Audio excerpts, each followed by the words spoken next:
have the floor, please. Thank you, members in the dais and IP luminaries in the audience.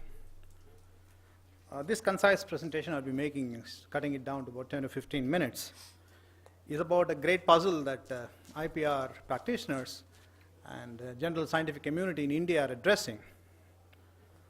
Why is it that IP patents from companies of Indian origin is minusculely small when compared to patents that are being filed elsewhere in the world?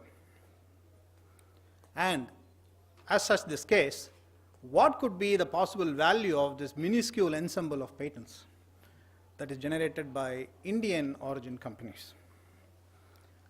My background is an electrical engineer from IIT Madras, 34 years in the industry, and in the last 5 years I've been protecting patents, part of Lakshmi Kumar and Sridharan.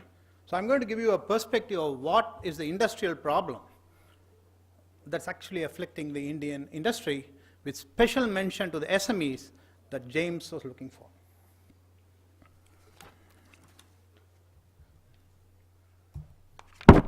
If you look at the Indian scenario and look for the drivers of the scenario, and the concise talk here, we are only talking about 3 of these 4 sections.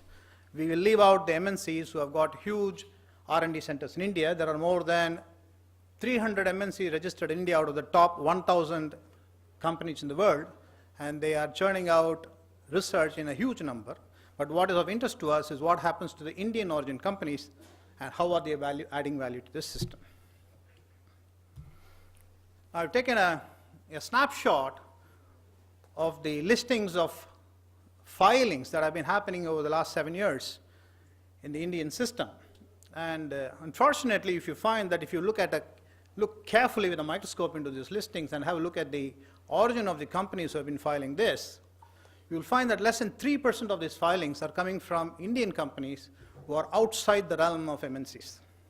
Now this is a very serious problem because it hits to the base of development that India is talking about. The annual allotment of funds in India, apart from the money that MNCs pump in, is of the order of $20 to $40 million in India. And $40 million is producing 3% of the Indian filings, which is about 40,000 applications, of which anyway we are examining just about 12,000. That's a different problem because of examination issues and all those things. And these applications, of course, are going through a tight examination process. You are not even sure whether this 3% will eventually get granted in the first place at all.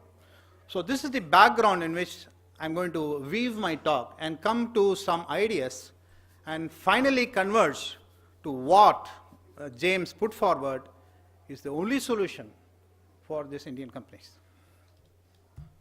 Now the question is why this 3%, why not more, and what is causing this 3%? Now if you look at any technology, remember that the world global technologies are driven by specific people who have got a handle to technology.